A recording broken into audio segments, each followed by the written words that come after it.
Good evening, buddy. Good evening, everybody. It's 7:17 here on a Wednesday.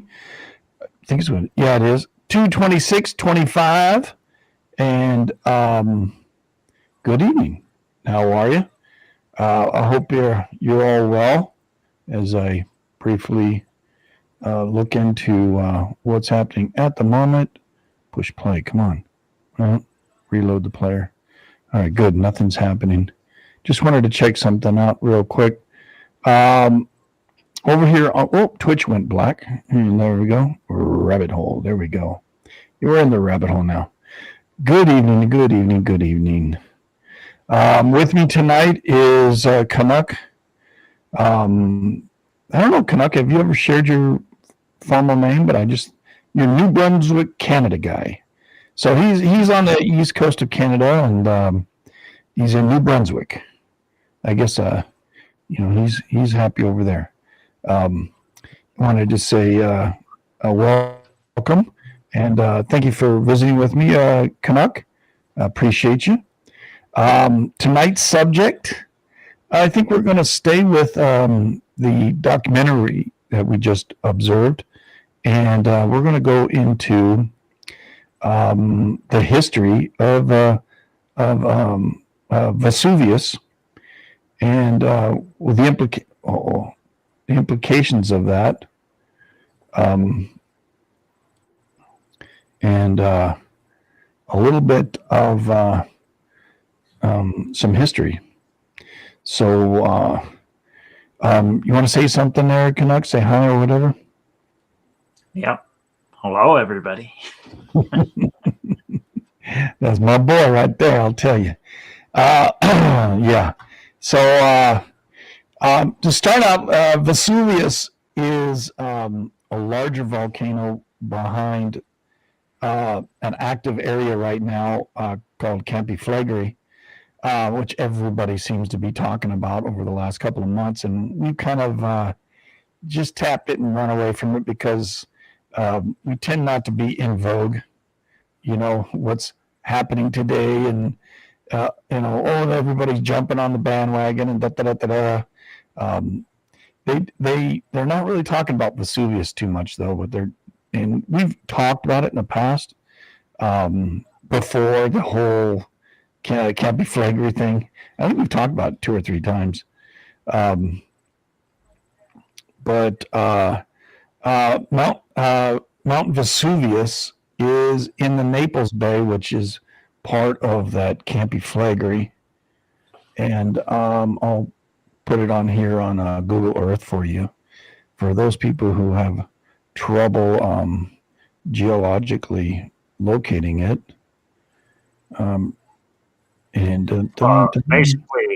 Basically, Vesuvius is on the east side of Naples, and southeast side of Naples, yeah, on the other side, so the west side.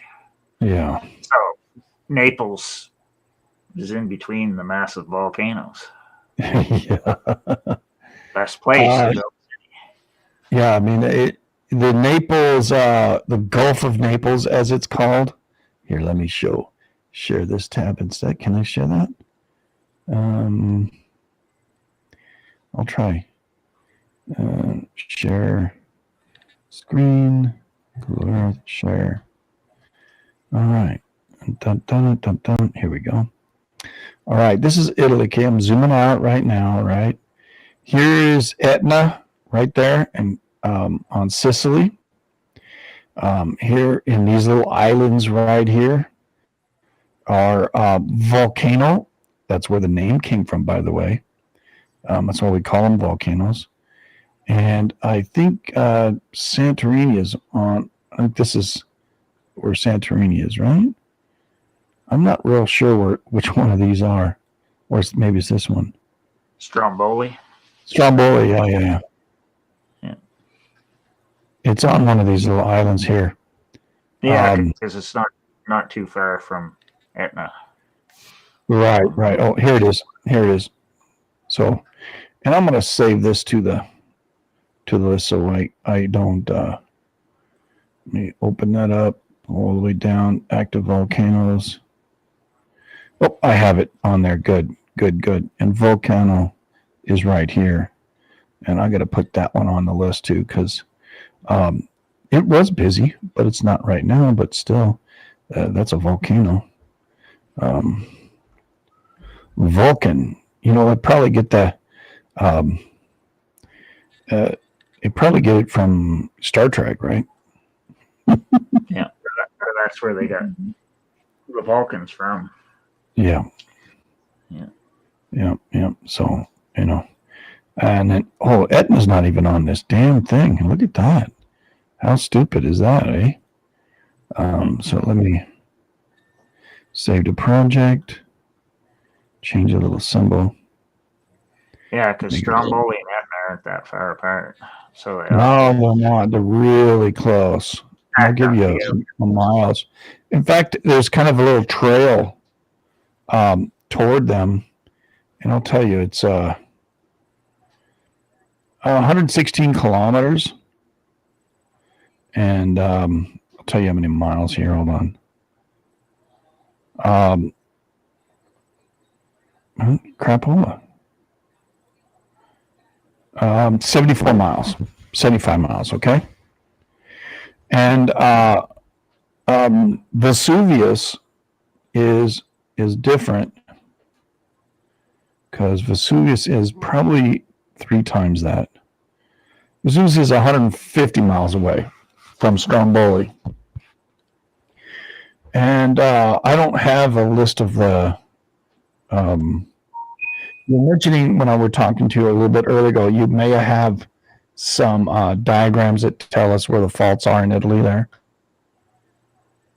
Are you able to locate that?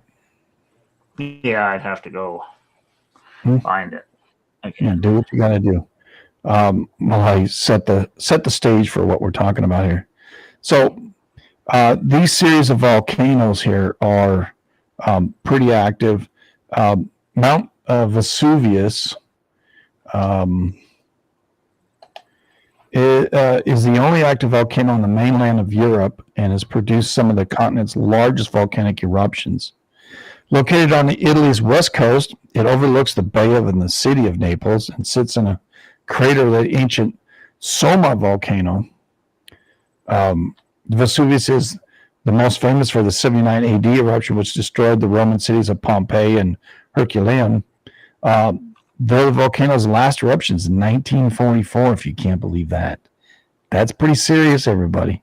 1944. And we saw just now a couple of videos of that, and wow, the damage and what was going on. It still represents the greatest danger in the city and surrounds it, especially the busy metropolis of Naples, according to geology.com, by the way. Mount Vesuvius is part of the companion volcanic arc, a line of volcanoes that formed over a subduction zone created by the convergence of the African and Eurasian plates. This subduction zone stretches the length of the Italian peninsula and is also the source of other volcanoes like Mount Etna, the Phlegraean Fields or Campi Vesuvius volcano, and Stromboli, which we just talked about. Under Vesuvius, the lower part of the subducting slab is torn and detached from the upper part to form what is called a slab window. Well, I'm not sure, but I have to pause here because a slab window, because the tear, would suggest to me that there's a triple junction. But I don't know that there's a triple junction in that area, but we'll research it out. This makes Vesuvius rocks slightly different chemically from the rocks erupted from the other companion volcanoes. Probably the companion plate we want to look up, right? That's why the Tyrrhenian Sea gets deep quakes. Right. Slab there. Which would be the Tyrrhenian Sea would be west of Italy, if I'm not. It's all that whole space in between. Mm-hmm. There, all the way down. Tyrrhenian Sea goes all the way down from Sardinia. I think it's Sardinia, the name of All the right. other. So I'm going to show you a picture here for you. All the We'll way just down show to Etna and the bottom of the boot. That's all. Right, right. See. All right. Here we go. Loading it. There you go. Here's the slab window that's broke off. We often talk about up in the Pacific Northwest during our study. We're at the last series of 26 studies, 2-hour programs of Nick Zimner. And we often talk about the broken slab window that took place, which created the Farallon plate breaking off, or created the Juan de Fuca plate, broke off from the Farallon plate. And the effects of how it created the volcanoes, how it stopped internal mountain ranges growth, and the rollback and all that kind of stuff. And it appears that's what's happening with the rollback now. The African plate, well, it looks like it's being pinched on this visual here. The Eurasian plate coming this way, Italy's here, Europe is coming this way, and the African plate's caught in the middle. And it looks like through the slab window, the magma is breaking to the surface and creating Mount Vesuvius on the west. So that's what's happening. And in that image, if we go back to our area here, so you can see these are the companion volcanoes that go all the way to Vesuvius right there. And this is the area that we're talking about right here. Here's Naples, right? And I believe over here is a Campi Vesuvius, right? Yeah, the other side. Which I bet if you go down far enough in the crust, I bet they're connected somehow. Because anything I've read on the two of them. Well, the whole bay is a caldera, super volcano caldera. Yeah. So, anything I've read on either one of them says that they each have their own magma chamber. But of course, that doesn't mean there's other ones below it, right, that they haven't seen yet. So it's like Iceland and Hawaii. Because it's the same thing with Hawaii. They're not sure now how they all connect. Like this is Campi Vesuvius right here. Yeah. All the other ones there on the big island of Hawaii, they might all have individual magma chambers to each one, but they think the farther they go down underneath, that there's other ones where it comes up to and then goes out, like what Iceland is doing right now. So it's pretty interesting when you start reading about all the different ones, because it just depends on how far they've gone down to figure out where the magma chambers are. So right, and in what they're doing is they let off around Vesuvius. How they figure out the magma chamber was they let off explosions and watch the signals bounce off of things, and then they make their suppositions down there. And that's virtually what Kieran Siglock does, and a few of those others, where they look at the bouncing signatures of earthquakes and the like, and then they're able to see reflections, and based on the density of those reflections, they determine scientifically in their way to prove their suppositions that there are plates underneath, and which they believed that's what's happening here. Now, we do have, here's the Phlegraean Fields, which is Campi Vesuvius and Vesuvius. This has been a very big concern as of late. It's in the news all the time.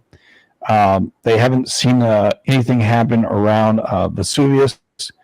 There has been plenty of earthquakes in the Phlegraean Field, if I'm not incorrect. Am I correct on that? Yeah, a whole bunch of quakes and swarms. I can't remember what the highest one has been so far. 4.8. I'm looking that up right now. Yeah. The last 7 days, it's only been a 2. 2.3, 164 quakes, 159. When the last time that area erupted was 1538 in the Phlegraean Fields. So the last time Vesuvius erupted was 1944. So I'm going to write that down here. Campi Vesuvius had quake swarms in the 50s. I read about those. Yeah. So around the same time that Santorini last erupted. So it's pretty interesting stuff. Yeah. So if you go and start reading all the stuff about Campi Vesuvius, it will talk about like all the times when they had quake swarms or had notable quakes or whatever. According to contemporary resources, the newly opened vent emitted vast amounts of pumice, fire, black and white smoke. Much of the ejecta fell as muddy ash, indicating that the water played a significant role in the initial stages of the eruption of Campi Vesuvius in 1538. On September 29, 1538, the eruption began, which built the cone Mount Nuevo, 123 meters, during 1 week. A modern summary of the eruption has begun, given by DeVito in 87, also containing citations from contemporary reports. The eruption was preceded by a period of uplift in the area that ended a long, at least 1,400 years period of subsidence. Although the beginning of this uplift is not precisely known, the emergence of new landform places formerly occupied by the sea was first noted by residents of Pozzuoli in 1502. So they saw it 1502 of an uplift, 1538, which is 36 years later, right?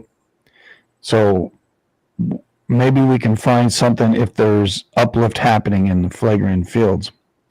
The uplift was from the early 1530s, accompanied by unusual seismicity, which reached its climax during 1534. Still, more earthquakes were felt in the area during the following 4 years, dramatically increasing during 1538.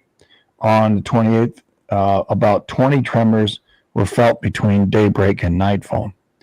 Meanwhile, other dramatic changes were taking place in the area between Mount Barbaro, Lake Averno, and the east and the coast. There was remarkable uplift of the ground, displacing the coast by several hundred meters. Some sources tell of an uplift amounting to about 7 meters, a value that is not exaggerated. Uplift by 6 meters occurred during the night preceding the 1994 eruption of Raybal in Papua New Guinea. In September 29, 2000, a crack opened up in the maximum uplift next to the ancient Roman settlement of Tripigol. According to contemporary sources, the newly opened vent emitted vast amounts of pumice, fire, black and white smoke. Much of the ejecta fell in muddy ash, indicating that the water played a significant role in what was going on. Studies of the deposits reveal a sequence of rapidly alternating eruptive styles, reflecting varying degrees of magma-water interactions, says DeVito in 1987 in a paper. The basal Mount Nuevo deposits are flow surge deposits. That the flows were relatively cool and indicated by the lack of welding, means the ground didn't weld itself together, much like what happens in California and up in the Pacific Northwest. Degassing pipes and signs of plastic deformation.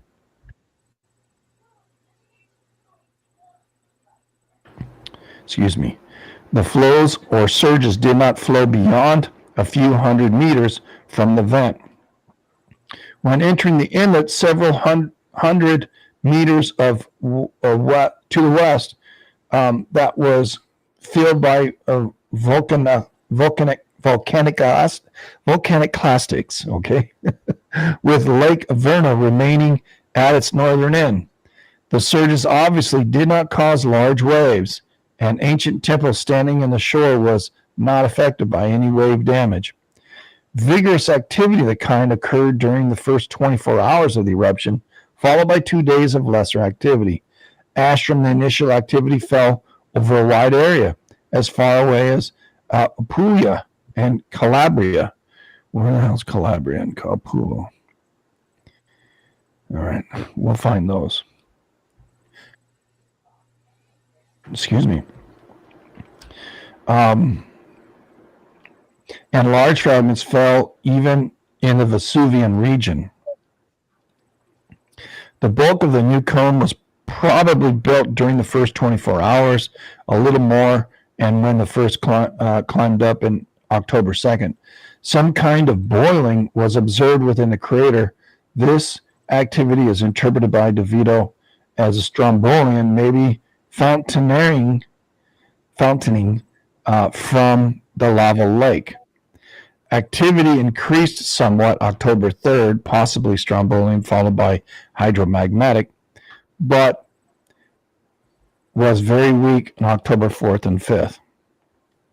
And during most of the 6th, the low-level activity caused many curious to visit the new volcano on Sunday at 2200. The 6th, however, a sudden explosion occurred, killing 24 people. Look, when a volcano is active, stand back. Oh my gosh. No reason for people to die. This explosion apparently broke through the south-southeast flank of the cone or occurred as a powerful blast of scoria directed southwards. The deposit left by this explosion consists of coarse, 50 to 60 centimeters in diameter scoria with very limited extent, occurring only a small depression on the southeast flank that showed no welding or plastic deformation. Pretty crazy, man. So what they're saying, the thing blew out southeast, right? Or southwest. Yeah. Yeah, so guess what? I just looked up 1538 on the GIA thing to see what quakes happened that year. Uh-huh. And there was a big quake in central Guatemala that they think was 7.3 to 7.7. 1538. Mm-hmm. Caribbean, North American plate boundary. So that's pretty interesting. Yeah, every time Greece goes off, Greece and Italy are the same to me almost. It's on that same, latitude there? Alternating deposits of magmatic, phreatomagmatic activity during the late stages of Monte Nuevo eruption were photographed in 1989. A dark scoria deposits below the light-colored phreatomatic tephra may be of a lava lake that's strombolian activity that happened in 1538. The upper scoria are probably of the fatal 6 October eruption. And so there is a picture. Let me see if I can get it. Nope, they don't have it. 1539, there was a Honduras earthquake. But if you look at this image here, look at the edge of this caldera, right? Right? And look at that volcano right there. There's another one, another vent. And this pretty good one, Campi Vesuvius, right?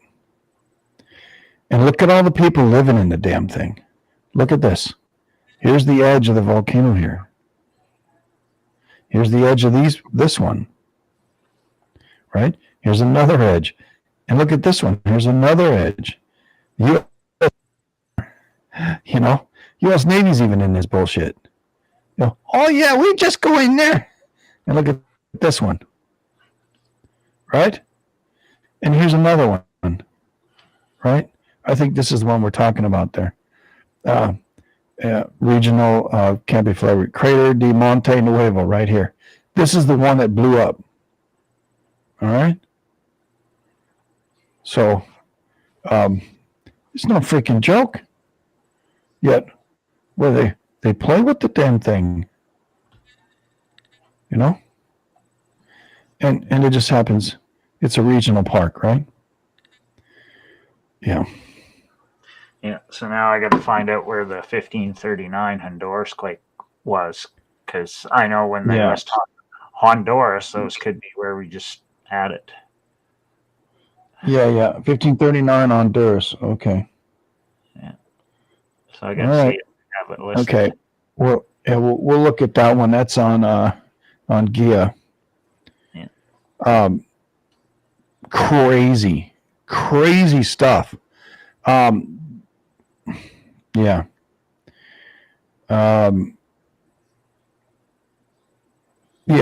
the fatal October 6th explosion, all activity of the volcano was limited to fumarolic activity. And they said a pyroclastic flow ejected out of the 1538 eruption was 2.5 times 10 to the 7th cubic meters, with much of the material being pre-eruption country rock. Fumaric activity continued in the mid-19th century. Nowadays, there's no visible activity from the well-vegetated cone. That's what we're looking at right now.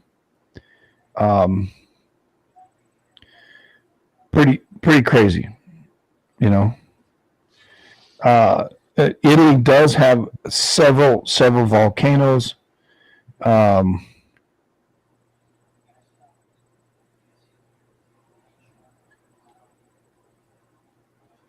At least 23 of them.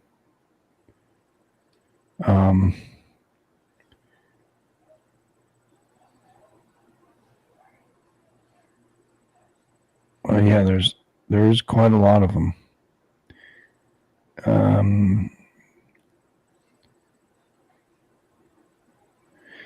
In the Vesuvius,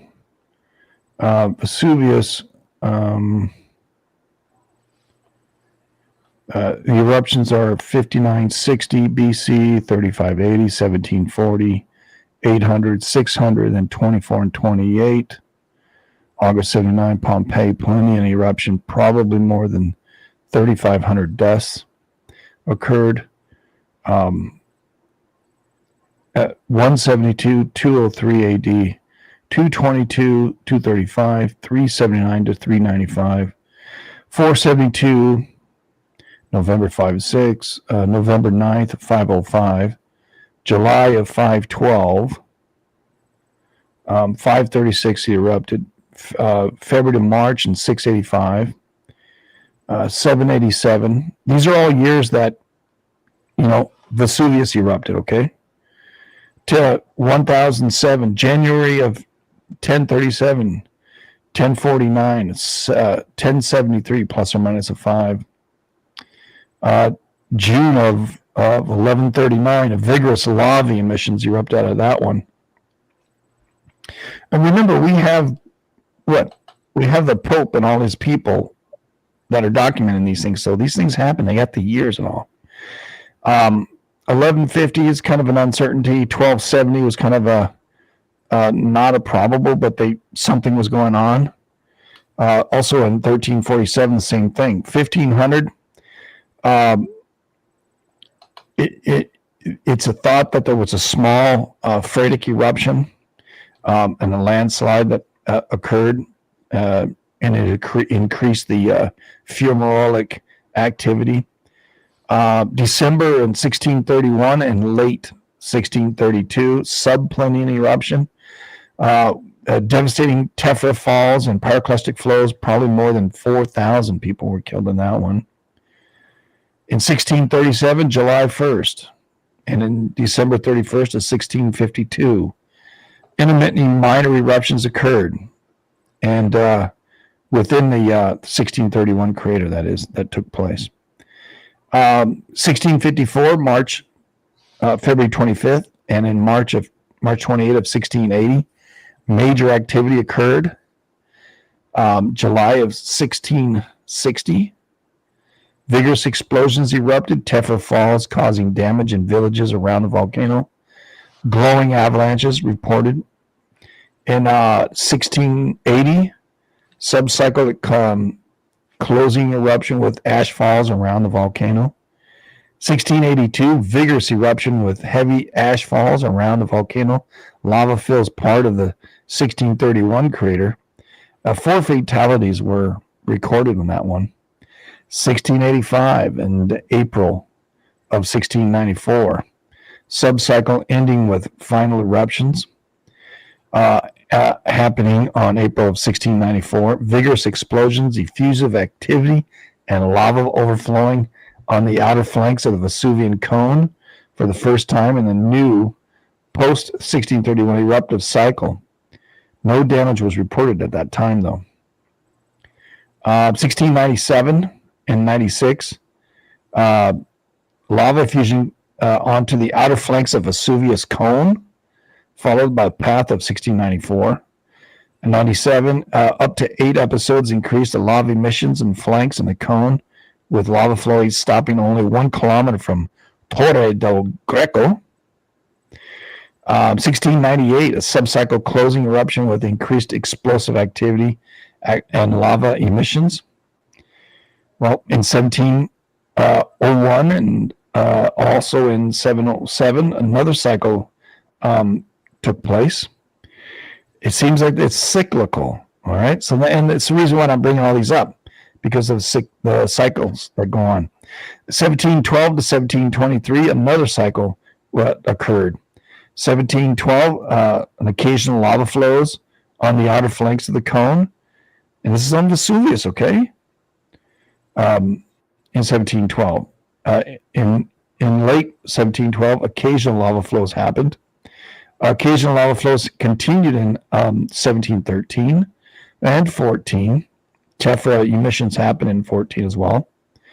In 1717, lava flows from fractures in the southeast and east flanks of Vesuvius. You know, this monstrous beast right there, right?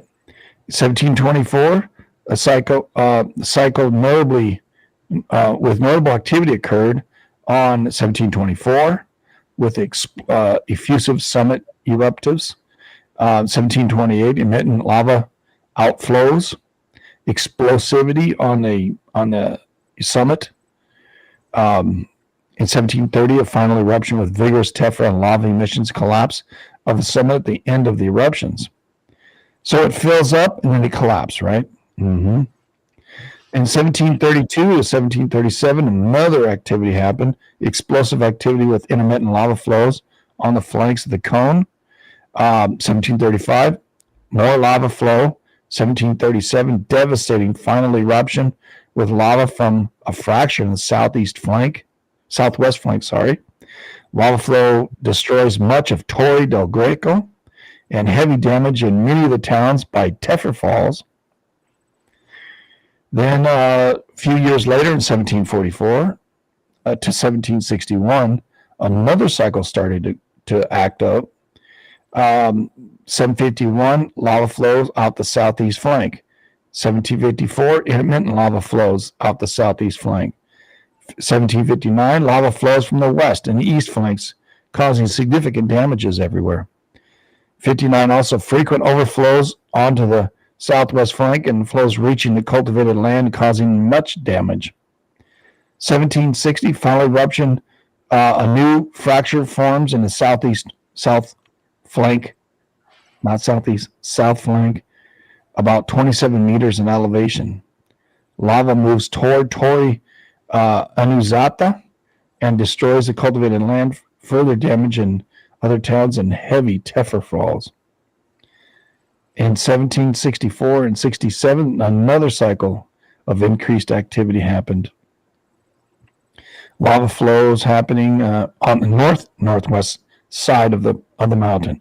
Before it was in the southeast, then it was the south, and now it's the northwest side. What's going on? Yeah, so I'm going through looking on the GEA list the same time you're listing these years, Mm-hmm. and Caribbean is getting a big quake every time. Crazy. 1770, 79. More activities, lava fusions. This thing was active so much in the 1700s. It's really, really, really incredible. So now I don't know what that connection is between the Caribbean North American plate boundary, because that's what it's all along. It's like Cuba or Guatemala or Honduras for all these dates that you're listing. Really? Because I'm just bringing it up, like as you say, the date, and I'm looking down for the same year. Really? 1770, 79, the same thing was going on. More of it happening in 1771, 73, 75. Finally, Russia beginning with lava flows in 79. Northeast flank of Vesuvius. The ones that you're coming up with higher in dates, Japan is going off the same year too. Yeah. So that's pretty interesting. I can see the Japan connection, but this Caribbean one is. Yeah, that's. We started picking up on that when we were discussing the other quakes. Another episode, 1783 to 1794. Another one, 1796 to 1822. That's a long one. Massive northeast and southwest flank fractures. Lava's coming out of it. This son of a bitch, man, it's been super damn active. Vesuvius, right? 1824 to 1834. 1835 to 1839, another cycle. It seems to ebb and flow every few years. And then it would like explode and then calm down.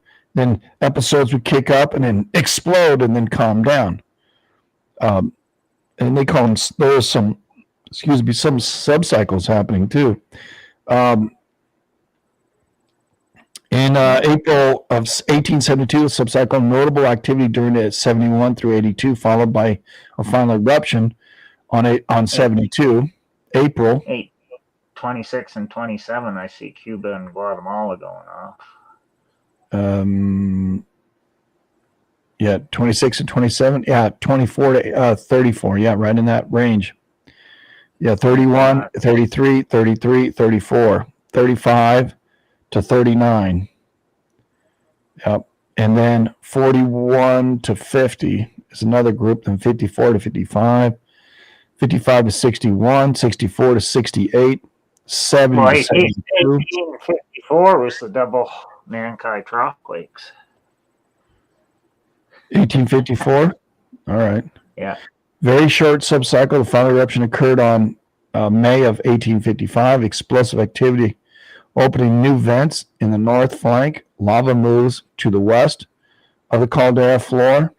Fosso de Vetrano arriving in the South Sebastiano and Massa de Soma on the northwest flank of the volcano, causing some damage northwest. So, here's the lava flows right here. Right? You can see these are, major lava flows, right? Into this little town. There's some lava flows out this way that are much older. And you can see also way over to here. Here's Turignano. I don't know how to say it, but sorry. Casili, Santa Giuseppe, or is that Santuario de San Giuseppe is over there. Ottaviano, Palenia, Trochia, Masa de Soma. Yeah, a lot of it went towards Soma over here in the northwest. What else do we have over here?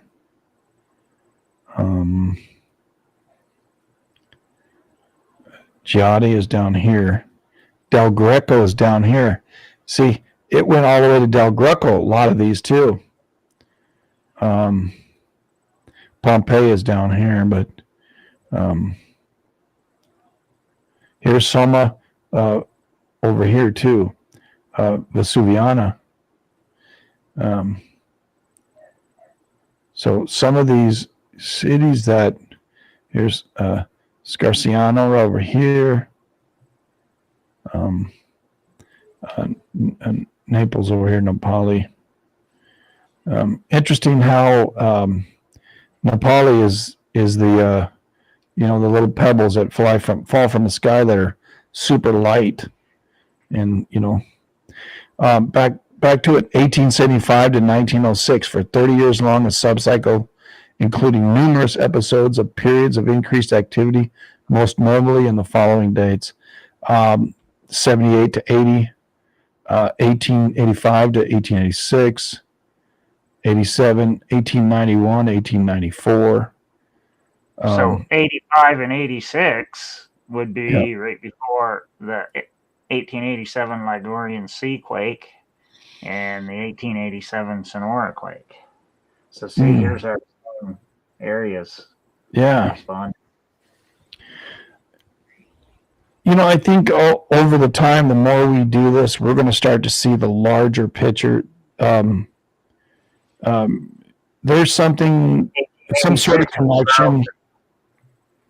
To 1886 was Charleston. So yeah. 1889, 91 to 94. Big stuff happening. Lava domes, but actually a pile of numerous superimposed lava flows named Colla Margarita. At the end of the activity, lava completely fills the previous 200-meter deep summit crater. On June of 94 to July of 95, a brief lava flow from Atrio del Cavallo, the caldera floor. June 95, the early July of 95, a new summit cone has grown 150 meters. So it constantly inflow and outflow. This is a very, very busy volcano. July 1913, 1944 was a series of other very big series of quakes that took place over the years. 1906, April 1906, final eruption was the largest since 1631, with lava fusion from vents, the southeast vents, down 600 meters the elevation. When was that? April 1906? Well, that was the Yes. same month San Fran quake. Yeah, April 4th to the 22. Yes, sir. Moved towards Torre Annunziata. Two large arms moved across Boscotacasi. I'm pretty sure destroying numerous buildings. Grimsvötn was erupting in 1906 too. Yeah, now I'm going to have to take all the Vesuvius states and look back and see what Iceland was doing. Right. It's like, do we say that they're connected, or do we say that the world has certain areas that always go? You know what I'm saying? So I got to play devil's advocate even with ourselves. Well, see, if Iceland's acting up, that's Mid-Atlantic Ridge. And like I'm looking on the GIA map now, and I can see they do have some Mid-Atlantic quakes that were close to the islands. Right. Going way back, like sevens, that they're showing up on this list, like in 1855. Crazy. There was one way out there in the Atlantic, but it was close enough to one of the islands off Africa that they felt it. So would have been before we had seismos there. But people felt it on the island, so it's recorded. So I'm seeing all my lines activate going way back. Sure. It's crazy. Crazy stuff. Once I see a database and see you're just giving me dates, right, from what Right. Vesuvius. Well, what did with some activity too. So you're hearing just the dates. Yeah, it's crazy. But in that 1906, over 500 people were killed. Yeah. It gradually decreased in activity on April 8th. That's amazing. And then the last series we have is 1913 to 1944, a 30-year long cycle, almost continuous activity of intercrustal cone, including numerous episodes and periods of increased activity, most notably on the following dates: 1913 to 26, 27, August 28, June of 29, July of 1930, November 1930, 1934, November, March 1935, August 1935, September 36, July of 1937, August of 1939, July of 1940, all leading up to the war. October 41, December of 42, January and February of 1944, and then March 18 and 4th of April 1940, final eruption ending. The eruptive cycle began. The eruptive cycle began in 1631. After March of 18, lava repeatedly overflows the northern crater rim, reaching the base of Soma Wall and turning west, covering the Atrio del Cavallo and Fosso del Vetrana, a valley lying north of the observatory hill.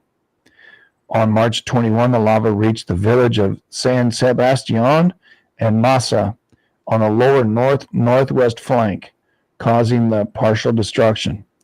That afternoon, it occurs that first of 8 episodes of vigorous lava fountaining that lasted until March of 22, the last most vigorous fountaining episode causing heavy tephra showering west, southwest, and east sectors of the volcano, causing damage in the Terzigino area.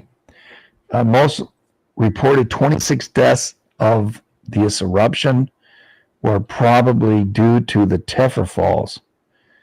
Eruption columns rising 6 to 7 kilometers above the sea level and numerous small glowing avalanches descended on all sides of the active cone, decreasing after March 23 of 1944. The crater shifts to the south, building a new high rim to the northeast side. Since 44, Vesuvio has remained in the state of repose, the longest repose since the one ending in 1631. Pretty amazing. This damn thing was busy. Yeah, and when it blew up in 44, it actually damaged the B-25 bombers at Pompeii airfield. Yeah. They got hit with ash. I just read that here a little while ago. Excuse me. So when it blew up in 44, that was the same year as Nankai Trough went off too. Because Nankai Trough went off in 44 and also 46. Right. So in 1631, it was a subplinian eruption with devastating tephra falls and pyroclastic flows that killed 4,000 people. So the 1500 the eruption occurred. They think it's a small eruption, but the main one, 1631, all the way to 1944, was virtually continuous. Yeah, and it hasn't acted in what, that's was it 654, right? So it'd be 56 and 25, 71 years, right? Something like that. Yeah. So now I'm So going to go back to it's been 71 years since it was active. 31. I want to see what was happening then for quakes. I'm going to scroll back half a mile. 1630. Yeah, Stromboli's acted up during that time period as well.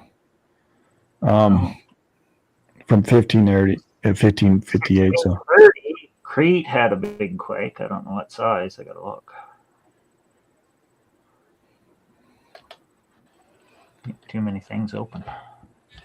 Yeah, me too. The year before.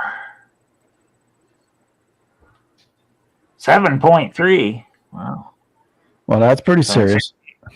So in 1630, March 9th, there's a 7.3. They're all agreeing on the sources for it. 1690 or 1630. All right. So Mount Vesuvius, these, I know on Twitch they can see it. Let me see. Can they see it? No, they can't. Share this instead. Oh, 1631 Antigua. That's Caribbean. Okay. Size. Let me find out where we're at here. Too many things open. In the studio. Okay. Real quick, Papua just had a small little banger. All right. So the characters that they found here in Vesuvius and the I don't think they were in the grottos, Mount Soma volcano, which erupted 17,000 years ago. Mount Soma, Vesuvius is in the caldera of Mount Soma. And most rocks erupting in Vesuvius are andesite and an intermediate volcanic rock, about 50 to 60% silica. Andesite lava creates explosive eruptions on a variety of scales, which makes Vesuvius an especially dangerous and unpredictable volcano. Strombolian eruptions, explosive magma from pools of volcano conduit, and lava flows from the summit and flank fissures are relatively small. Plenty of eruptions, huge explosions that create columns of gas, ash, and rock, which rise dozens of kilometers into the atmosphere, have much greater reach and have destroyed entire ancient cities near Vesuvius. Huge ash falls and pyroclastic flows have happened. Vesuvius is currently quiet and has minor activity. There's a lot of information about its history. We just went through a bunch of history, what was happening. I didn't say what the Plinian eruption size, the VEI level was.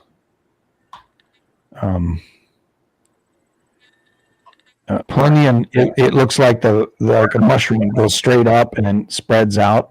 That's a Plinian eruption. Strombolian is kind of like Strombolian eruptions are a distinct burst of fluid lava, basalt or basaltic andesite from the mouth of magma-filled the summit conduit. Explosions usually occur every few minutes, irregular intervals. They look like fireworks, can create a variety of forms of products, splatter and hardened globs and glassy lava scoria. But that's what Strombolian eruption. Hawaiian is kind of like a fluid of basaltic lava, right? Just kind of like and rolls out, kill away, and like that. So knowing your different kinds of volcanoes, that's important. Volcanian eruptions are short, violent, relatively small explosions of viscous magma. Viscous meaning, thick and stuff like that. Andesite, dacite, and rhyolite. This type of eruption results from the fragmentation and explosive of a plug or a dome of the lava in a volcanic conduit, or the rupture of a lava dome that piles over a vent. Volcanic eruptions create powerful explosions, which material can travel faster than 350 meters or 800 miles an hour and rise several kilometers into the air. Plenty eruptions are the largest, most violent of all types of volcanic eruptions. They are caused by fragmentation of gassy magma and are usually associated with very viscous magmas, dacite and rhyolite. They are released enormous amounts of energy and create eruptions, columns of gas that can go to 35 miles up in the atmosphere. At high speeds on hundreds of meters per second, ash from an eruption column can drift or be blown hundreds of thousands of miles away. Eruptions are usually shaped like a mushroom, like I was telling you, or nuclear bomb, or an Italian pine tree. Pliny is the younger of the Roman historian made a comparison while viewing in Mount Vesuvius erupt in 1789. That's why we call it Plinian. Lava domes form when viscous, rubbery lava, usually andesite, dacite, and rhyolite, is squeezed out of a vent without exploding, kind of like toothpaste. And I just said toothpaste. These lava flows can be short and blobby. Pardon me while I get a little drink there. Sertesian eruption. We don't really hear that one too much. Are kind of hydromagmatic eruptions where magma and lava interact explosively with water. In most cases, Sertesian eruptions occur when an undersea volcano has finally grown large enough to break the water surface. Because the water expands, it turns into steam. Water comes into contact with hot lava, explodes and creates plumes of ash, steam, and scoria. That's Hunga Tunga Happy Eye right there. Right? The classic example of a Sertesian eruption is off the southern coast of Iceland between 63 and 65. A hydromagmatic eruption activity built up several square kilometers of tephra. Over the first several months of the eruption, eventually seawater could no longer reach the vent, and the eruption transitioned to Hawaiian-type strombolian. Right? Yeah, they just said Hunga Tunga right here on this thing too. So, and Jessica Ball wrote that. She's great in geology.com. So great information on types of volcanic eruptions. The Vesuvius people that they found were virtually calcified and made into... So it says the 1944 eruption was VEI3. 3? Yeah, VEI3 Strombolian. Okay. I couldn't find it, so... yeah, these images of people. Hold on here. Share. Yeah, these people here.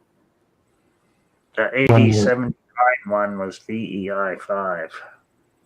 These are what some people would say they turned to salt. And the Sodom and Gomorrah story. There's it's an interesting correlation that these people here died with a pyroclastic flow from Vesuvius in the 79 AD eruption, and they were frozen basically in that area, and they were fried, and then it became so solidified that the ash flowed in, like just kind of melded itself to them, and they were baked at 900 plus degrees. So the pyroclastic flow filled that area, filled their lungs, and they died right there almost instantaneously because of a pyroclastic flow can travel up to 450 miles an hour coming down a hill. So you wouldn't have a prayer. So it's very wise to get away from it. There's really no consensus. I've been looking where Sodom and Gomorrah is in Genesis 19, verses 1 to 28. We'll talk all about that. There's no volcano near the area that is suggested for Sodom and Gomorrah where it exists. Now, there's a lot of, why it happened, blah, blah, blah. But, God uses kind of the natural to speak of the supernatural. So what happened here in Vesuvius and all, if we went over to the Red Sea, or the Dead Sea, if you want to call it. There's an actual study that just came out, because I read it like 2 or 3 years ago, that said it was either a meteorite or a volcano. Yeah, and some people say an asteroid. Right. Now, that could happen because it would superheat the air. But there'd have to be some sort of I got it. Another agent like dust or ash or something that would freeze people, and they just look like stone. And say it again, bud.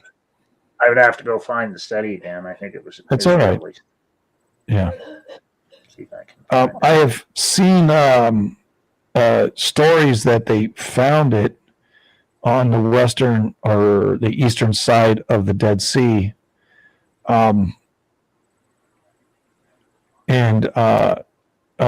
It's, they don't find any people. Jericho is in the north. But I did hear of Lot's wife, salt pillar is right here on the eastern side. And whether or not that's true or not, that is physically her, what I'm saying. I found it interesting that it takes an immense amount of heat and a co-agent to turn a body to look like a pillar of salt or an ash. That happened to Lot's wife. So very, very, very, very interesting, to say the least. I don't think they have it. Yeah, they have a picture of this show on stream. It was 2021. Meteorite or asteroid destroyed Sodom. Yeah. All right. Why isn't it showing? I'm not seeing it showing. An article about it in the Times of Israel back in 2021. There we go. Yeah, the pillar. Now, mind you, she's not, 25 feet tall. And whether or not these were other people, and so to speak, she wasn't a giant. We don't know that.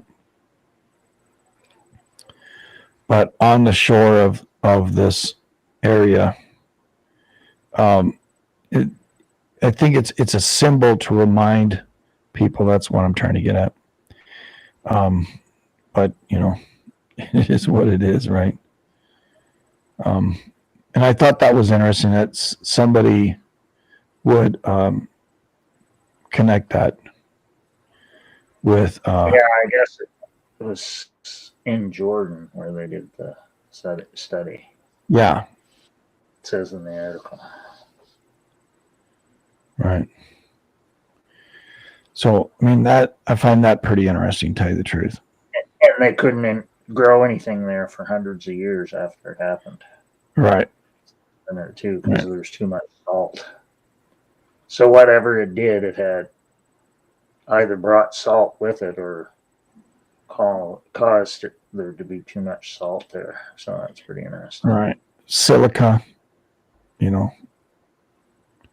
So they haven't found a volcano in the area, so they're assuming it's an asteroid or something that came down and did that, destroyed the two cities. Yeah, they say asteroid or meteor. They don't know. Mm-hmm. But I guess it's just whatever size it is. Or there could be a missing volcano too. We just don't know, because we do have a major fault that goes through there, and we are watching that fault, by the way, because it is active right now and predicted to, not erupt, but break again. And I think it happened in 64? 32 AD, 33 AD. The big earthquake that happened there. And there's several other ones down the Dead Sea fault system. But well, I guess there's people from all over doing the study, even the States. Mm-hmm.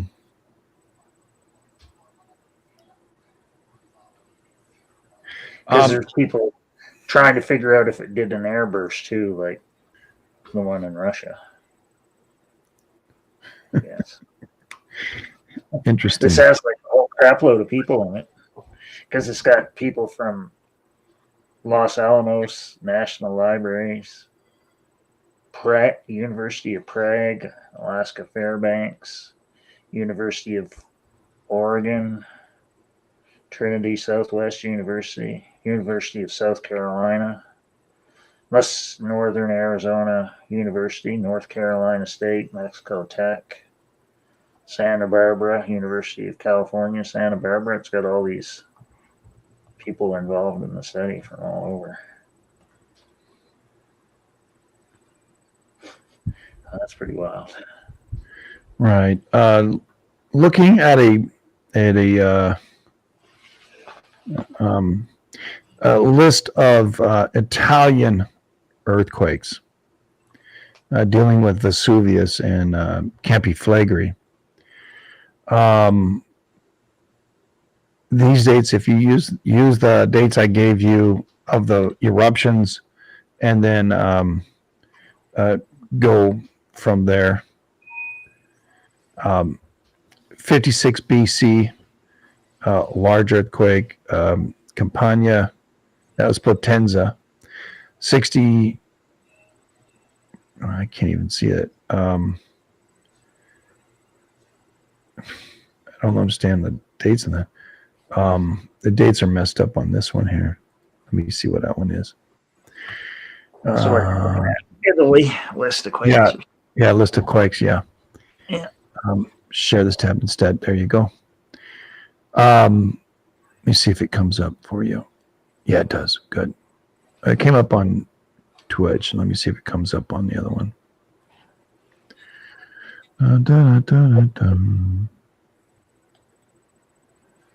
Crap, I gotta find out which one I'm on. There we go. Oh, I'm on the same one. Show on stream. There we go. Vesuvian 79 8/24. Vesuvian area, thousands were killed. Earthquake caused by catastrophic eruption of Mount Vesuvius in 79. All right. In 91 BC, Modena, Reggio Emilia. 5% of the audience said yes, John. Started playing Enforcers on the phone. Okay. Benevento in 99, very large earthquake, severe damage. 1,000 in Marche, which is north of us, our location. There was a very large earthquake as well. San Valentino, Abruzzo, in 101 and 217 BC. Itura, which is in the north, So 346 Latin exhibit for the region of southern Italy, inhabited by the Samnites. Very interesting to something there. 346. So there might be, that's real close to Vesuvius there. Sicily and Calabria broke up or blown up with earthquakes in 361. Very, very, very bad. A drastic decrease in the population along the Strait of Messina happened as a result. 369, Benevento. I think that's in Campania as well. Capital province of Benevento, 50 kilometers northeast of Naples. Very bad earthquakes. Thousands died. Again in 375. Liguria is way up in the top. Let me see if I can find the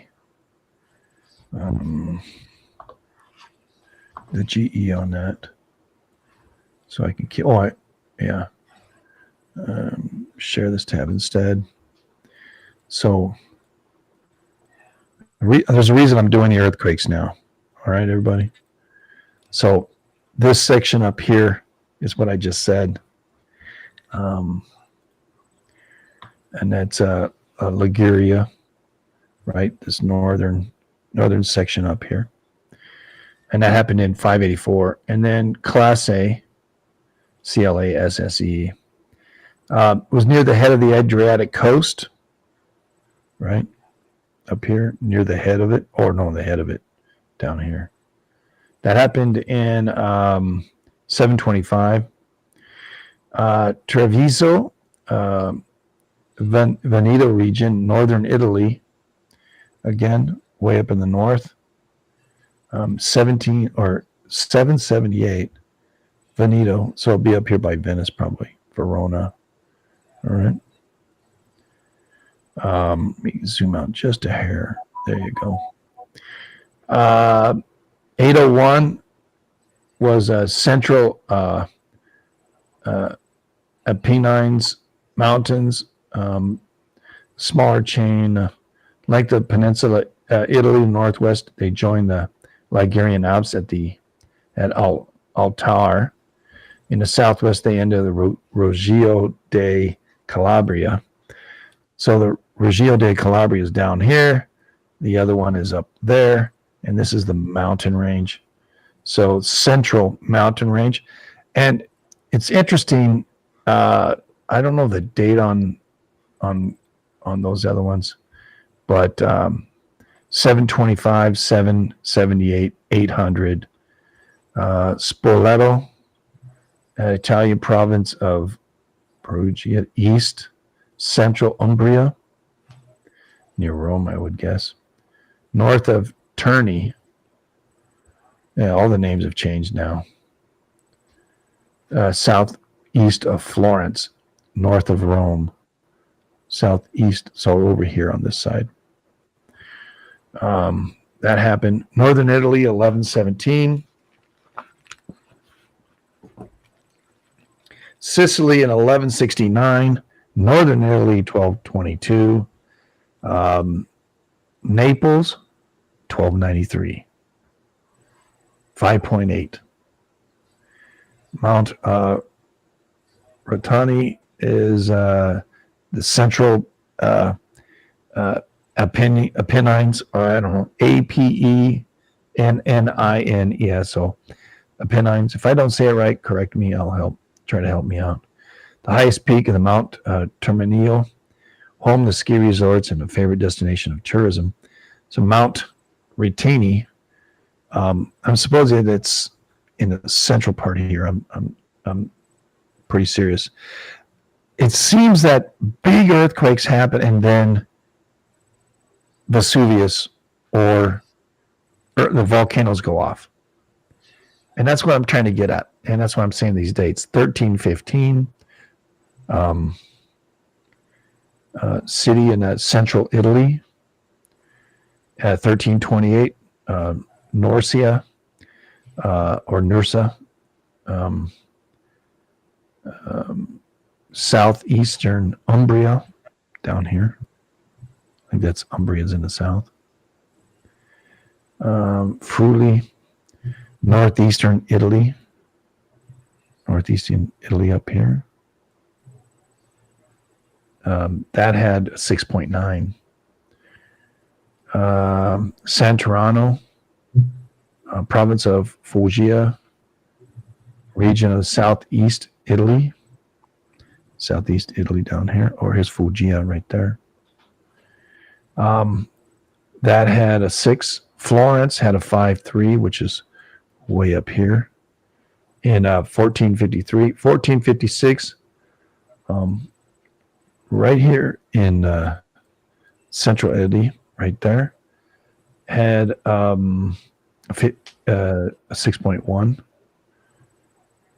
And 1517, I don't remember the date that the big one happened. What was it? 1883 we're looking at? Oh, 1538. So 1517, Irpinia. I mean, all these names have kind of changed. Culture region of southern Italy, inland territory, Hyperni tribe. That happened 5.4. In 1561, which is after Vesuvius exploded in 1538. Oh, Campi Vesuvius, sorry, in 1538. 1539, and Honduras is what erupted. 1561, 6.4. And greater than 50 and greater than 500 people died. These are all very, very extremely strong earthquakes. And it continues. And it's insane. Incredible large quakes. You know, down here and get 7s, right? 7.2, 7.1. The Strait of Messina, the same thing, 7.1s. Calabria, which I already said Calabria here. 6.6, Irpinia up there. Major quake, 6.9. This region, 6.9. And that happened in 1980. That's funny, huh? 1980. Just pretty crazy. I'm looking at the Iceland eruption list, which goes way back. Uh-huh. And I see from 750 to like 800, it was alternating between Grimsvötn and Katla. From 750 to what? 750 to 800, it was alternating eruptions between Katla and Grimsvötn. Northern Italy was quaking then, 1778, and 800. The central part of the chain, the length in the northwest, they joined the Ligurian. Yeah, these central parts were happening in 800. Yeah, quaking very badly. And I just looked up 900 to 920, which was all those other crazy quakes we've talked about in North America. Yeah. 1, 2, 3, 4, 5, 6, 7, 8, 9 volcanoes went off in Iceland between 900 and 920. Wow. 2 in Reykjanes Peninsula, but they don't know exactly which ones, it says. But they say Reykjanes volcanic zone, which is interesting because that's where it's going off now. So that's interesting. Right. 920, Katla went off. 905, Vatnajökull, but they said near Grimsvötn. So to summarize, what we're trying to say is the Earth itself has cycles that it works through. And although Iceland's like on the other side of the planet from Italy, or Greece for that matter, very close together. You have to remember, see, this is what I realized when I started studying Iceland. It's on the mid-Atlantic ridge, so it has records of earthquakes and volcanic eruptions going way back. Mm-hmm. So you can assume the mid-Atlantic ridge was active when those ones happened. Well, guess what it's doing? Absolutely. It's pushing North America west, and it's pushing Europe east. So those are smashing into Africa, and North America is smashing into the Caribbean plate. So see, here's the connection. If you can find out and have data when all this stuff is happening, you could see how it all adjusts, and that's correct. What we're actually figuring Correct. out. That's kind of what we're doing. Because this is along the plate boundaries between the different plates. So Correct. if it's moving at the mid-Atlantic ridge, everything else is adjusting, and it's smashing into all the other plates. And this is why you're seeing the quakes go off in the same places, because it's on the opposite side. Mm-hmm. Wherever the instigating thing is, if you say it's the spreading ridge, right? Now, we don't have records of all the quakes in the mid-Atlantic ridge because we weren't paying attention to them all, and we didn't have seismos to record them back then. But if they were close enough to an island where somebody felt it and wrote it down, we can find it. It's harder as you go back and see the stuff we're getting from those Caribbean quakes. The farther you go back farther, they were actually recorded by the Mayans, so it's in their data, right? So we can use that data that's recorded by them, then we can compare it to the stuffs in Europe, which I'm not sure if somebody's doing this or not, or some computer is somewhere, but to me, it's all making sense because it's all how the plates are reacting to one another.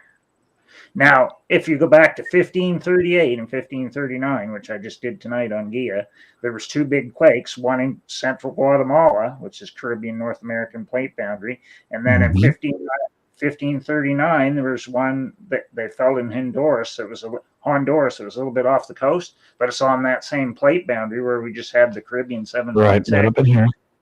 It's the exact same fault line. We're actually right here.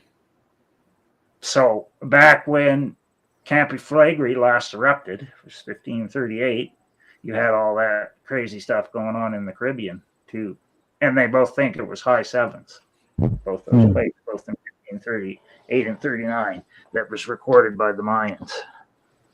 Because that would have been before Christopher Columbus and all the Spanish conquistadors got there. So it's crazy stuff. Correct. And when Joe was just going through the list of the Vesuvius eruptions, I wanted to see like the same year. So I went down through the Global Historic Earthquake Archive, and I was just looking at the same years as he said it, because I wanted to see if that Caribbean North American plate boundary was going off every time. So now I'd have to go back and look at every single year what was happening in Iceland. But I bet there were some volcanoes going off in Iceland. Like we just started to do it right now, and I was only up to the year, whatever, 800 or 900. Mm-hmm. So but to me, it all makes sense because if the Mid-Atlantic Ridge is moving big time, it's going to make all the other stuff move on both sides. I almost have to believe it's the Mid-Atlantic Ridge that is moving everything. It's the Mid-Atlantic Ridge that happened, how many billion years ago? West-east million years ago? Of Europe and North America. Yeah, right. 200 million years ago when North America was touching Africa, the Mid-Atlantic Ridge started to erupt. And as it did, it began to spread the continents apart and break up Pangea. It also was a very bad event. I think 160 million years ago. Or is it? Yeah, it's 160 million years, right? Pretty sure. That we had the eruptions of the Mid-Atlantic, and it nearly killed everything. The Siberian Flats blew up 200 million years ago. Took 60 million years, and then that happened. And then we had an asteroid impact, of course, another 60 million years. Pretty crazy, some of the things that are going on and how much volcanic activity on our planet affects life itself. And it's funny how was it fumaroles that are in the water and there's life that are growing around it and life out of it. It's almost like volcanoes is the product of, or the initiator of life itself. It's very, very weird how volcanic activity destroys and creates. At least 2 times in our planet's history, at least 2 times. It could have been more. Life was nearly wiped out by volcanoes. Asteroids, yeah, another time. But those asteroids, when they pummeled the Earth, they created volcanic activity because they created earthquakes, and earthquakes create volcanoes, right? Or they pushed magma, and playing with magma, that's what, pushes the eruption, right? Either they move the gases into the north. It's kind of like, you can shake a soda pop and then make it explode out the top, right? When you take it, the pressure built up because all the gases start to. Well, let's go back to those Italy quake list again, because I All have right. my Iceland volcano list up here, so I can see. Okay, go ahead. Yeah. So Which we one? left off in, where were we? 900. 800. Yeah. 900. 900. This is when all the crazy quakes were happening in North America too. Yeah, 950. There's one. 951. Rosano. Okay, And, so that would have been, and that is they have Southern Italy. going on 940. 953 or 853. No, 950. Rosano. Then again in 1046. These are just earthquakes in Italy, not volcanoes. I already listed the volcano Vesuvius eruption. It's just innumerable, right? Yeah, I want to see if any of the years of the quakes match up with. Yeah, 1046, 1117, northern Italy. Sicily, 1169. Oh, 1151 to 1188 were the crucifix fires. So that was the last time Reykjanes was having the eruptions in the same places where it is right now. Really? Yeah. Sicily had a level 10, killed 15 to 25,000 people. Severe damage and a tsunami took place. Hekla had a VI4 eruption in 1158. Wow, it's just. Yoko had an eruption in 1160, but they don't know which one it was. And there was also 2 eruptions in the sea off Reykjanes between 1160 and 1180. Yep, Sicily was 1169. Very, very, very, very bad earthquake. Katla blew up in 1179. They found the ash layers in the Greenland glaciers, it says, from that one in 1179. 1206, Hekla blew up.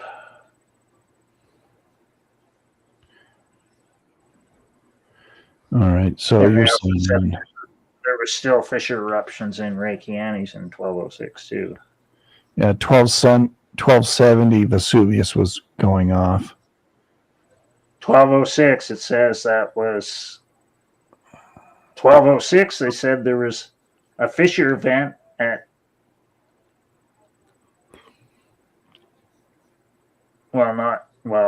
close to Grindavik, but it doesn't say exactly where. But I remember, I think one of those lava flows was 1206. It's right by Blue Lagoon. So that's interesting. Right. In Italy, 1222, and then 1293 and 1298. What was the first one? 12 what? 1293. The language of these Indian population was Oscan language, Samnites.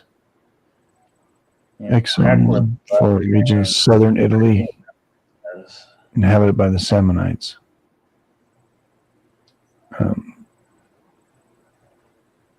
Safinis. I don't know where the hell they are. Monte, the central part of Italy, 1298. Both of these have level 7 to level 10 MMIs, mercantile, whatever. It said Modified Hecla mercantile intensity scales. It said Hecla Very strong. erupted from 1300 to 1301. So around the same time. I don't see anything in 1298. And then 1315, a 5.6, but it was a 9 mercantile, moderate damage. 1328,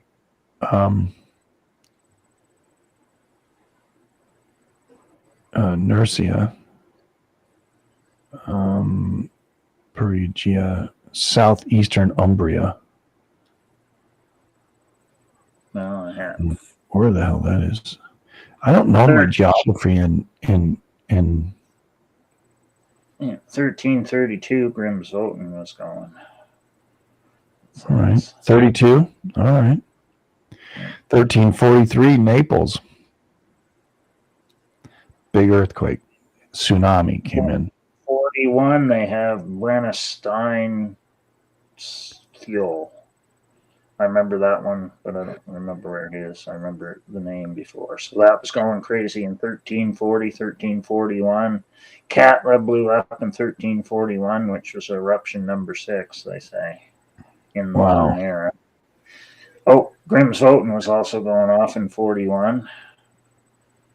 And then it jumps to 50. And that Brennistein. In the 1300 era? 1341, you said? Yeah, those are all 1341. Hecla, These are all 1343, 1348, 1349. Very busy during these times. Yeah, so right after it went crazy. You're talking like 6.9, 6.7. Major quakes with tsunamis. Naples went off too. Very, very, very bad.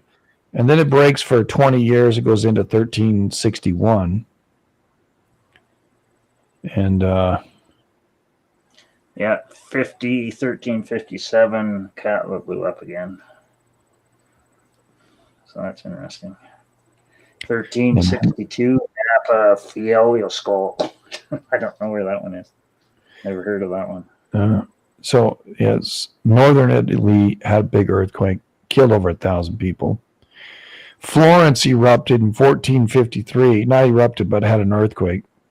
Moderate damage. It seems like the quakes kind of are cyclical as well. Yeah, Hecla went off in 1440, but that's the only one close to 1453, I see. Yeah, the eruptions of Vesuvius, nothing happened in the 1400s. It would begin in the 1500s. And it was a very small amount. And then from 1631 onward, it was like non-freaking stop. Hecla had 3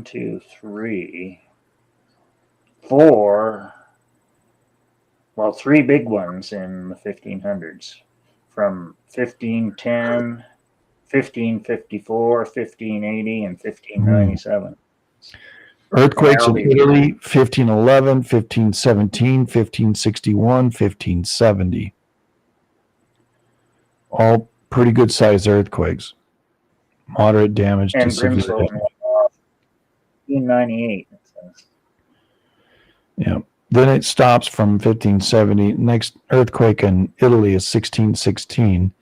I think we need to compare Italy with Greece, and also So what year did you say that was? 16 what? 1616 is the Okay, first. Catlett had a big eruption 1612. That's pretty close. Yeah, pretty close. Grimsville went off in 1619. 1626, another big quake. Catlett went off big time in 1625, so the year before.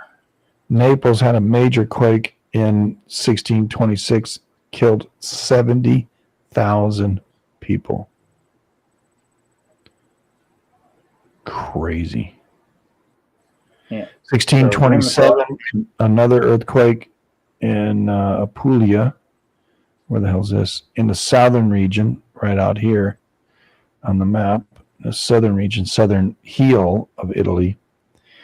6.7 killed 5,000 people in 1627. And then it goes into the boot, the toe of the boot, 1638. Yeah, Hecla went off for over a year, 1636 to 1637.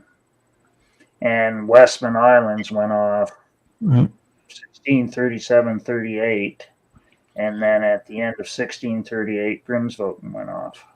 Yeah, the So Calabria was 1638, March 27th, and it was a 7.0. Extreme damage and tsunami. 30,000 people perished. Eruption, Grimsville going off then. Yeah, So I think I looked that one up before. probably. Because it was when I was doing all Sicily quakes. Uh-huh. Because I found every time Sicily had a big quake and tsunami, a big volcano was going off in Iceland every single time. Well, you look at Sicily earthquake in 1693, 7.4, killed 60,000 people. Is 1693, Hecla was going off. And it went off first, eruption number 11 in modern times, it says.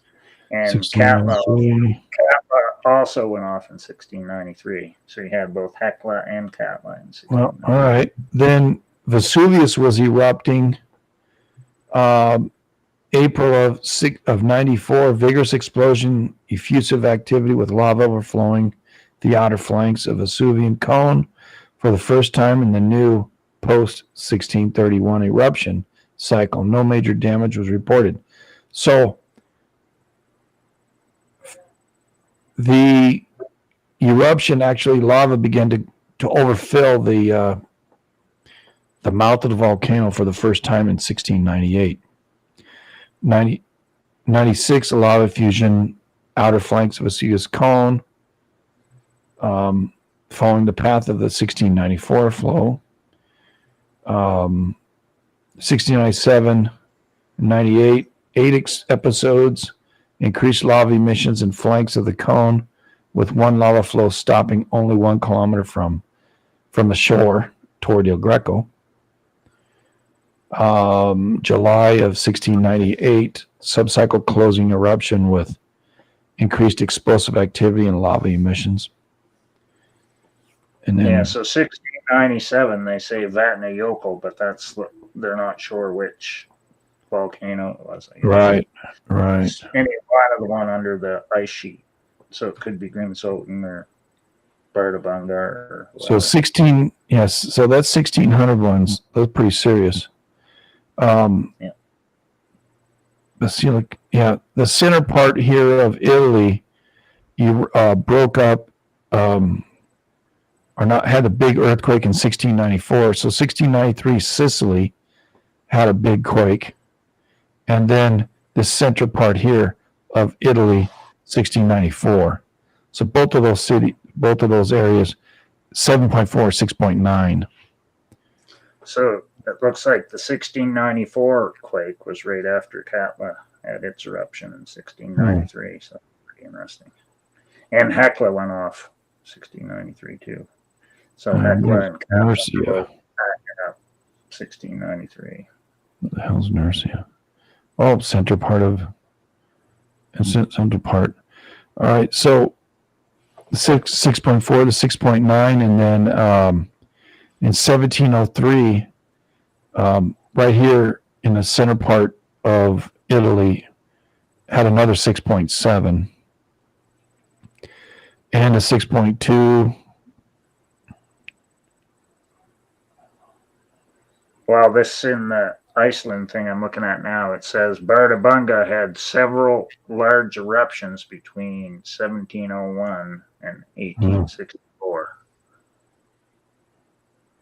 So they have like a bunch listed in the 1700s in Vatnajökull, which is the glacier, but they are suggesting that most of them were Bardabunga. All right. They have Katla blowing up in 1721. Hold on here. I'm looking up where these are. Central Italy really just rock and rolled 1703. So from the first 1688, it went from one side of the boot to Sicily, back to the toe of the boot, back to the center of the boot, and then went north. And the center part of Italy was quaking all the way through. So I'm looking up, and then this area of what is it here? All right, Campania. There it is. Campania had a 6.6. The backside had a 6.6, and 1762 went to the front, or 1762 went to the back. 1783 went to the front where Naples is, and then we go to 1802, which is way up here by Milan. After the center part was quaking, and then 1755 was the big Katla eruption we talked about before. Just seems like what? Krafla was going off in 1746, it says. And Grimsvötn near it was going off in 1753. All right, so it appears there is a progression on the Italian quakes. They start down here and they migrate north, and then they stay in the center for a few years, and then they go north and into Milan and come back over here by Monaco. That is from where NorCal is. Yeah, it started in the middle, went to the south, and went back to the middle, and went to the north. Very interesting. Italy's major quakes are very, very interesting. Easy to kind of, these ones on the list anyway, from the 1700s and 1800s. Very interesting because the large ones that they got recorded really show a pattern. And that's what we're looking for here. Yeah, well, wait till we get to the 1780s. It's going to be fun. Well, I'm already past that. Oh, in 1800s. 1780s, we already talked about it. Yeah, we did. Yeah. We talked about 1743, 62, yes. 1783, 1802. 1783, 84 was the gigantic Lackey Fissure eruption. Yeah. It's also when the biggest quake they felt in New Jersey was 1783. And that was also when they had 3 quakes in Sicily and 3 tsunamis in 1784, I think it was.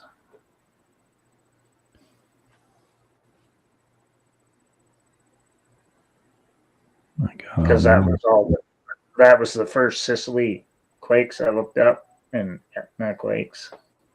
Because I found an article that listed all going back to like 2,000 years.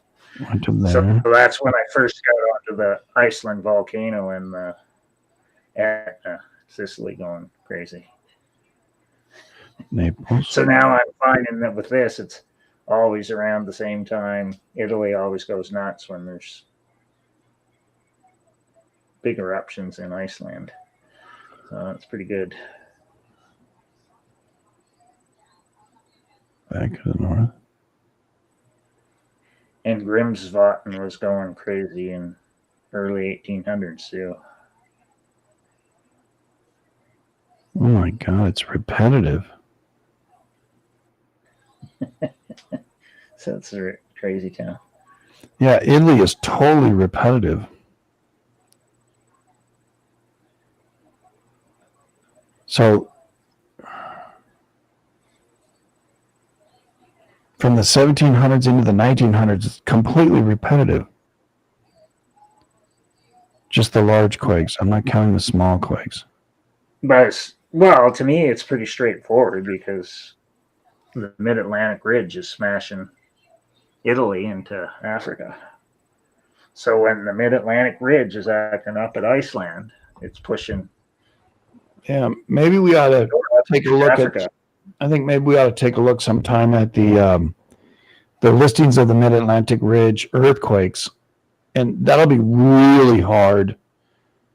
Well, you could do it to 1900 because I already have the list. All right. Well, not tonight. They came out here a few years back. They listed anything that was swarm worthy. Yeah. So I think about. I can't remember if it was 4 or 4.5. They have everyone listed on a gigantic spreadsheet. You can see it all the way from 1900 up to whatever the year they did released it. So like 2021 or 2022, you can see you can see where it swarms, and like where it was swarming be. I was looking at it to figure out Alaska mainly, because I could see where they have lists that originate in Iceland, but they got all the ones like that Svalbard and Jan Mayen was collecting. Once we had seismos there to get it, because Iceland had seismos first before the upper islands there, but they still could detect them. And as it goes on in time, of course, they have more seismos, so they're detecting more quakes. So you can actually see like the dates of when it was swarming before all the big Alaska or all the big quakes off BC happened. That's what I was looking at it for, because I wanted to see when I went down through the list if I could match the swarm years on it with. I already knew most of the big quakes anyway because I'd studied them, so I could look and see what was swarming from Iceland north the same years as we had like 1964 Alaska. I want to say we did have a Sicily earthquake. Did we not have a Sicily earthquake not too long ago? I can't remember. I have to look it up. I think it's mainly been it just erupting. I can't remember like any sixes or anything. There might have been lower ones. Yeah, Richcast had a 2.5. Peru had a 4.5. Fiji had a 4.8. Indonesia, another one by that 6, at a 4.7. And Hicks Bay, 47, had a 4.7. Petrolia had a 3.8. Easter Island was the 5.1. It's not even on Easter Island. It's the Chile Rise. Wangapu, Indonesia had a 4.5. Where the hell this one is. Oh, Argentina, 4.2. Guatemala, 4.2. India, 5.3. That's up in the Miramar almost. Because they divide the Mid-Atlantic Ridge into sections now, northern, central, south. And they have studies on the quakes that they put in spreadsheets going way back, but you have to download like one for each region of the Mid-Atlantic Ridge to. Oh, okay. So I was interested in the northern one, so I downloaded it. So it's everything from, I think, Azores north that they could detect. And then the central Mid-Atlantic one, I forget what it is. It would be like everything probably Caribbean of the Mid-Atlantic Ridge that would affect Caribbean side, which I never downloaded it, but they have all those studies. You can go and look them up. Or listen to all the quakes. I think I can't remember if it was above 4 or 4.5 because they had to have a cutoff, right? Or otherwise they'd have so many you couldn't. You'd be overwhelmed with data. All right. This is a list of earthquakes 4.5 and up from 2000. Clearly, there's a line of earthquakes straight across just north of Naples. That would suggest something. I don't know exactly where the slab window is. I think it might be right there where Baria is. Yeah, you'd have to go look up like all the current. Mm-hmm.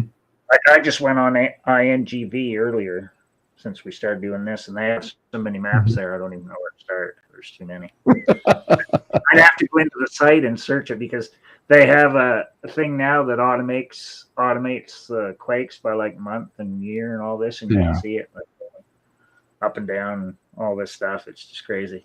I went on their website there and I just said, well, I don't even know how to find what I want to look up now because it's too much. Like I'd have to go into that site and figure it out. Like all I wanted was the fault thing, but it was giving me like all this other stuff on quakes. And yeah. Well, but I'm pretty sure there's a fault map too, but I don't know where it is in there now. I don't remember. Well, on the it's something we can research later. Well, we're an hour and 51 minutes into this already, so let's wrap it up. Got to get up early tomorrow. Yeah. Then we never even did the 1800s and 1900s. I know. Let's save it for Saturday. This was an interesting study that we did. We didn't know what we were going to talk about tonight, but I appreciate y'all for coming on the rabbit hole. Yeah, it looked like a face of Crete, huh? Well, you could do the same thing with the Greece quakes, right? You could go and we could do the Greece quakes and then look up right all the dates of whatever for them and then see what Kat just gave me an article too. I appreciate that, Kat. We're going to continue this one because this is an interesting kind of discussion. I don't want to talk about what everybody else is talking about Campi Vesuvius and because something's happening, the world's coming to an end, and just well, the world's still not coming to an end. The volcano's just blowing up. But sure, it's done it before, and the world's still here. So yeah, that doesn't mean it's not going to blow up next week. Right.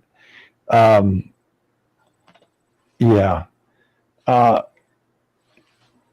Italy's tectonic are not a subduction. Some folks have been asking when Italy is going to be hit. Well, I think the tectonic volcanic thing. It's all the same thing. There's it's complex, and from what I remember in my studies, professionals. Yeah, the Adriatic is saying it's closing. The Adriatic's closing, but Italy sits on the bridge of a subduction plate on one side and another one on the other side, much like a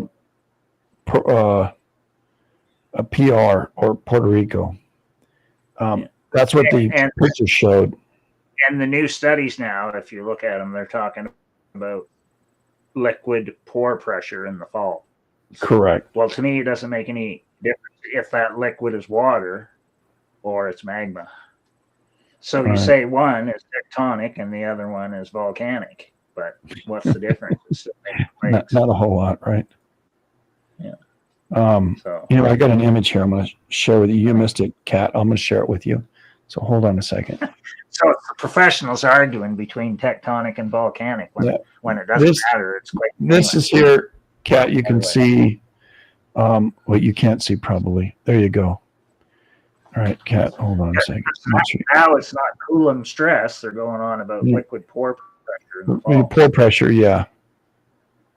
That's the newest stuff that they're seeing. So now when the liquid pore pressure does this, well, then you get... Right. There you go, Cool Kat. You can see it online now. And now the liquid pore pressure is If you're still here, I think you still are. so the fault's going to start rupturing. So this image that I have on screen, I can blow it up a little bit for you. Will show you the subducting plate of the African underneath the Tyrrhenian Sea, which is the western side of Italy, and the Adriatic Sea between Europe and Italy.